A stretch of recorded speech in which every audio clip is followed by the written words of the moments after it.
I've been thinking a lot lately. I've not actually spoken about it, but in trying to help some friends solve some of their personal problems in their lives where they seem to be in a downward self-esteem spiral or a downward discipline spiral, it's always hard to give advice. And I'm actually cautious about being a fixer. So that's something Simon Sinek talked to me about. Sometimes you just need to sit in the mud with people. But one of the observations I've had is that the path out of that despair is by keeping commitments to yourself.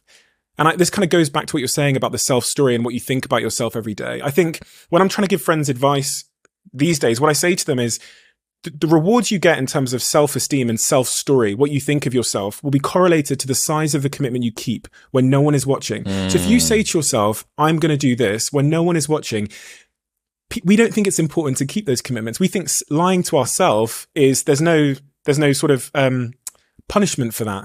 I actually think the greatest consequence in life is not keeping commitments to yourself. And I think that compounds to, as we talked about, where does beliefs come from? I think it compounds as personal evidence, which is deposited in this instruction manual of who you are and how you behave and how you show up and what you're capable of.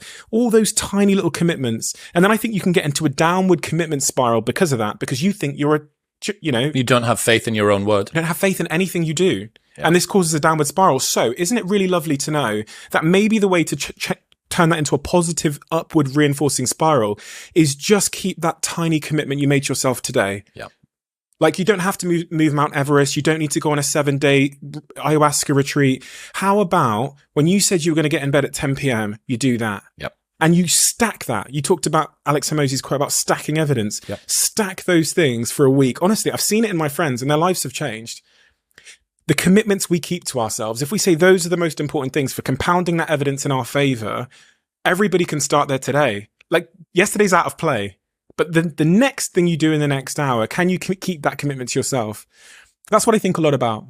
I think life is much more simple than we often make out. We'll get back to talking to Stephen in 1 minute, but first I need to tell you about Epidemic Sound. If you have ever tried to put sound effects or music behind any video, you will know just how hard it is to do. Epidemic Sounds has over 90,000 sound effects plus a vast music library that will avoid any copyright concerns. Your videos are not going to get demonetized or infringe on someone's copyright, which happens all the time if you're not using a professional library. All of their tracks are professionally produced by a diverse collection of artists and are exclusive to the platform. If you've ever been wondering how your favorite creators take their videos to the next level, a lot of it comes with sound design, and that is the sound library selection they have access to. So many of them are using Epidemic Sounds, and you can join them for free for 30 days by clicking the link in the description below or going to share.epidemicsounds.com/modernwisdom. And if you cancel within that 30 days, you can still keep all of the sounds that you've used during your trial period. That's share.epidemicsounds.com/modernwisdom. The Mark Manson quote here is,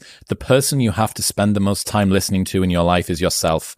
Try not to lose their respect." And self-respect and self-esteem, I think, largely comes from having faith in your own word. So if you were to treat yourself like a friend you are responsible for helping, which is Peterson's advice, right? Let's say that every time you invited a friend out for lunch, they turned up late or didn't turn up at all, they didn't text back, they just kept not holding to their word. After a while, you wouldn't believe in them, you wouldn't be friends with them, and you'd stop inviting them out to lunch. You are that friend to yourself. How on earth do you think that you're going to be able to move mountains and get out of that relationship that you don't like and move countries or change career when you can't not hit snooze, even though last night you promised yourself that you weren't going to hit snooze? And it's how people that are able to do extraordinary things have been able to get there, that they've just started off unbelievably small, right? I'm just not going to hit the snooze button. I'm just not going to use my phone before 9 a.m., right? Controlling your thoughts is unbelievably difficult and requires a lot of meditation and maybe psychedelics. Controlling your actions is relatively easy, especially stuff like don't pick your phone up before you've gone for a walk. Just try that in the morning. Sunlight before screen light, as Huberman says. And that's the easiest way to control your thoughts. Yeah. Because there's a two-way relationship between what you do and how you feel. Absolutely. So if you want to change how you feel, focus on what you're doing. If you want to change what you're doing, focus on how you feel. But you said about extraordinary people there. This is what Chris Eubank Jr. said to me, which really stuck with me. He said, my dad flew me to Cuba. And we had a training camp out there, and they surprised me. They put the heavyweight champion of Cuba in the ring with me. He's like a middleweight or something. He gets in the ring. This heavyweight storms across to him, knocks him so hard, he flies out of the ring and hits the floor, dead leg, and he's laying on the floor. He said to me, I looked up at the ring and I saw this massive Cuban heavyweight stood there. And he said, I realized in that moment that I had to get back in the ring, because if I didn't, it would let the demons in. And another instance of when he talks about the demons more specifically was on his story about the treadmill. He goes, if I'm running on a treadmill and I get to mile 9 and I get complete cramp in one of my legs, and I know I've told myself I'm going to run 10 kilometers today, he goes, I will have to limp the last mile, even if no one's watching, because I can't let the demons in. And if I let the demons in, they'll show up in the 11th round of a championship fight when there's 50,000 people watching me in the audience. And I know deep in my self-story that I'm the type of person that quits when things get hard because I got off that treadmill at mile 9 when no one was watching. It would modify my self-story.